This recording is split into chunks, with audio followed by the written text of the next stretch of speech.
지금으로부터 3년 정도 전의 이야기다. 당시 나는 구마모토 현의 어느 중학교에서 교사로 일하고 있었다. 그것은 대단한 시골로 전교생 수가 100명도 안 되는 매우 작은 학교였다. 도쿄 토박이었던 나에게 큐슈로 이사가는 건 불안한 일이었다.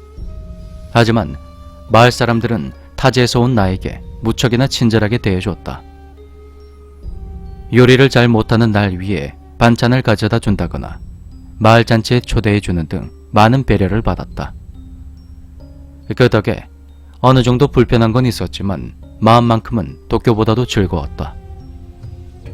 그리고 부임한 지 2년 정도 되자 나도 어느새 꽤 적응해 나가기 시작했다.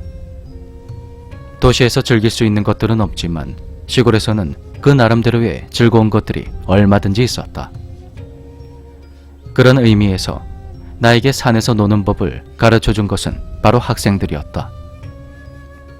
도시의 아이들과는 달리 그 아이들은 대부분 1년 내내 산에서 놀고 있다. 물론 도시 아이들처럼 야구나 축구를 하기도 하고 비디오 게임도 즐겨 했었다. 하지만 비중으로 따지자면 단연 산을 이리저리 뛰다니는 것이 가장 많았다. 처음 나는 아이들끼리 산에 가면 위험하지 않겠냐 그런 생각을 했었다. 그렇지만 주변의 선생님이나 학부모들은 전혀 그렇게 생각하지 않는 것 같았다.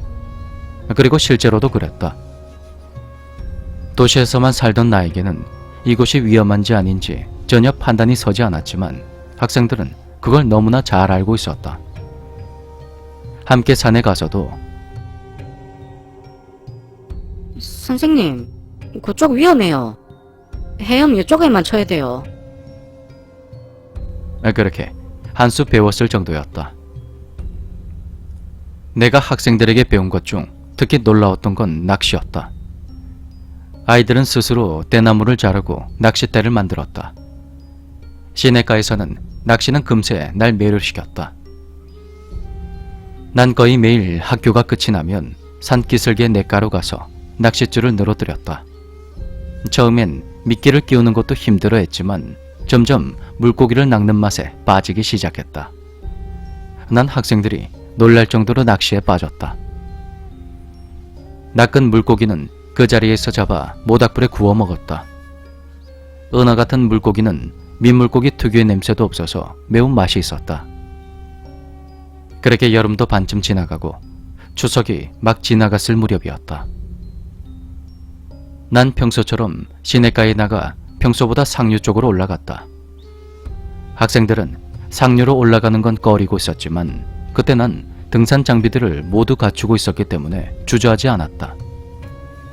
하지만 그렇게 걷기 시작하고 1시간 정도 지났을 때 난 무엇인가가 이상하다는 걸 느꼈다. 강을 거슬러 상류로 올라가는 사이에 어느새인가 안개가 끼기 시작한 것이다. 그것도 지금까지 본 적이 없을 정도로 짙어서 발꿈치 아래쪽은 보이지도 않을 정도였다. 돌아가는 게 좋을 것 같다고 생각했을 무렵 그땐 이미 해가 기울고 있었다. 그렇게 어둠이 찾아오는 건 금방이었다. 금세 산에 내리쬐던 햇빛은 사라지고 갑자기 공기가 차가워진다. 그런데도 변함없이 안개는 짙게 끼어 있었다. 어떻게든 돌아갈까 생각했지만 난 섣불리 안개 속을 움직이진 않기로 했다. 큐슈에는 곰 같은 큰 육식동물이 없다. 비록 여기서 밤을 새더라도 짐승에겐 습격당하진 않을 것이었다. 다행히 나는 장비를 제대로 챙겨오고 있었다. 낚시도구뿐만 아니라 전기 랜턴도 가져왔던 것이다. 난 산에서 하루를 보낼 각오를 했고 근처에서 마른 가지를 찾아 신문지에 불을 붙여 모닥불을 피웠다. 산에 갈 때 신문지가 있으면 여러모로 편리하다고 가르쳐준 그 학생들에게 정말 감사하다. 그리고 브랜디를 꺼냈다. 산에 갈 때면 챙겨오는 나만의 즐거움. 난 술이 강한 편은 아니었기에 많이 마실 수는 없지만 그 대신 그만큼 좋은 술을 마신다. 그땐 마침 브랜디에 꽂혀서 잔뜩 모아두고 있을 때였다. 모닥불을 쬐면서 안개 속에서 브랜디를 조금씩 마신다. 그럭저럭 나쁘진 않다는 생각이 들었다. 난 비상식량으로 가져온 칼로리 밸런스를 먹고 기분이 좋아졌다. 그리고 비교적 부드러운 곳을 찾아 누웠다. 습기가 심하긴 했지만 젖어 있는 정도는 아니었다. 오히려 푹신한 부엽토 덕에 기분이 좋았다. 눕자마자 잠이 몰려와 난 정신을 잃는 것처럼 잠에 빠져버렸다. 그렇게 얼마나 지났을까? 난 갑자기 눈을 떴다. 모닥불 근처에 누군가 있는 것이다. 난 놀라서 일어났다. 그 사람은 자연스러운 손놀림으로 가지를 꺾어 불 안쪽으로 던지는 것이다. 한 노인이었다. 나이는 한 70대 정도로 수염이 길게 자라 있었다. 삼배 옷을 입은 채 놀란 나를 보며 싱글싱글 웃고 있었다. 안녕하세요. 내가 조심스레 인사하자 가볍게 인사를 돌려주었다. 그리고 또다시 가지를 꺾고 불 안속으로 던진다.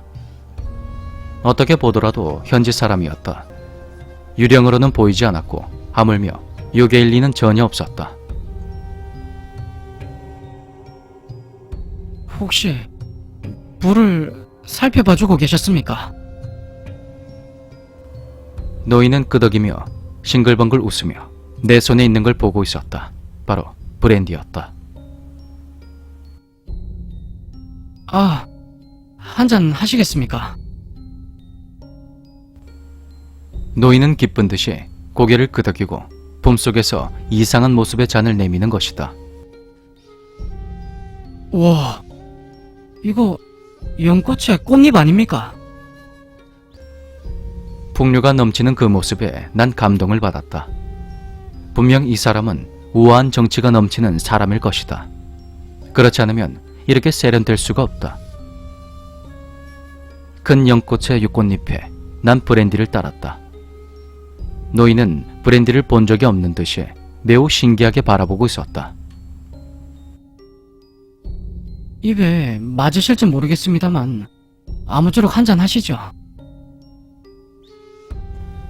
노인은 기쁜 듯이 고개를 끄덕였고 그대로 잔을 들이켰다.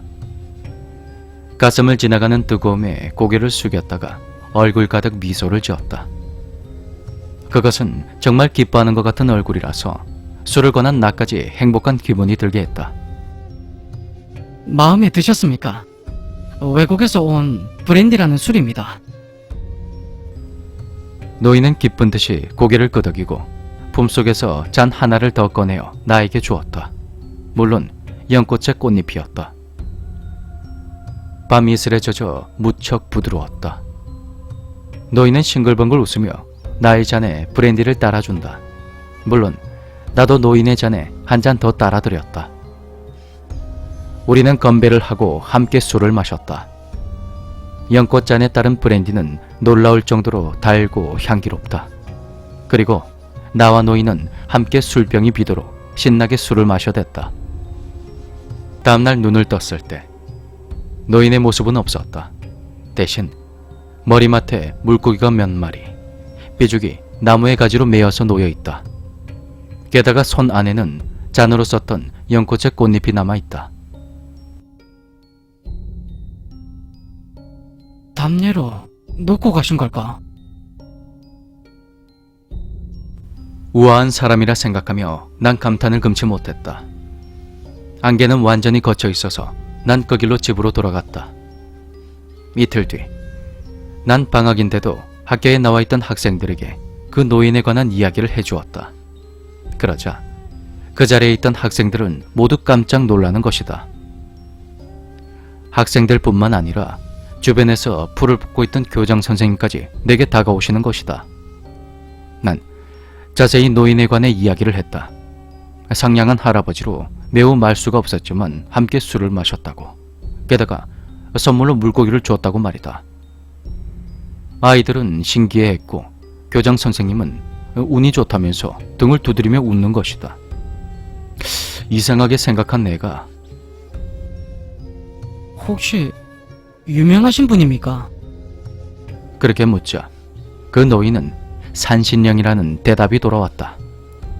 산신령은 여러 모습으로 변하는데 노인부터 소녀, 가끔씩은 동물로도 나타난다는 것이었다. 보통 다른 지방의 산신령은 매우 못생긴 여자라지만 구마모토 현의 산신령은 아름다운 여자의 모습으로 나타난다는 것이었다.